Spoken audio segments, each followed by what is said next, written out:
Hello guys, nandito tayo ngayon sa Palawan State University at ngayon ay pupunta tayo sa isang historical sites na matatagpuan dito sa Puerto Princesa City, Palawan. So, ano pang hinihintay natin guys? Let's go! Let's go!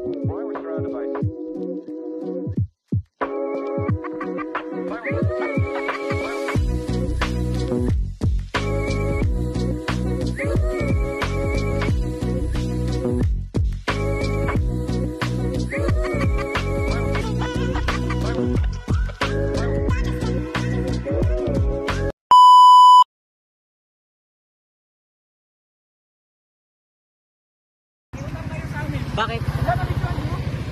Oo.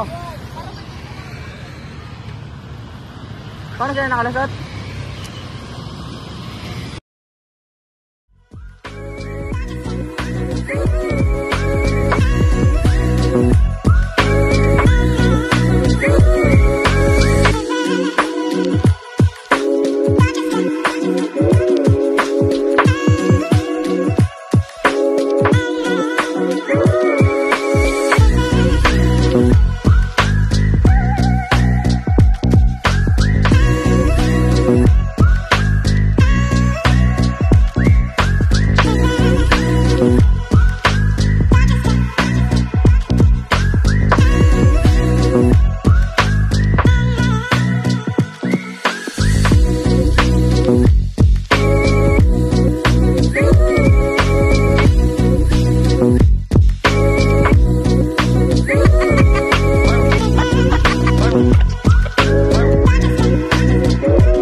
Yun guys, sa wakas nakarating na rin tayo sa ating mahabang biyahe. So ngayon nandito na tayo ngayon sa labas ng Plaza Cuartel. At ngayon ay sisimulan na namin ikutin or libutin ang loob nito. So tara guys!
Ang Plaza Cuartel ay dating isang Spanish military fort.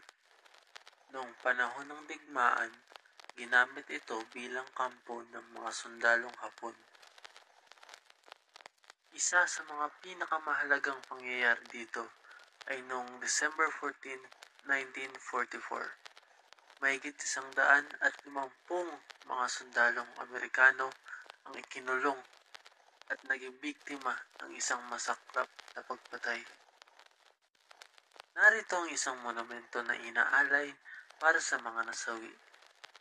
Ang mga pangalan ng mga sundalo ay nakaukit dito bilang pag-alaala sa kanilang mga sakripisyo. Makikita rin natin ang lumang pader ng fort na nagsisilbing paalaala ng madilim na kabanata sa kasaysayan natin. Sa kabuuan, ang Plaza Cuartel ay hindi lamang isang tourist spot, kundi isang paalaala ng ating kasaysayan at mga aral na dapat nating tandaan.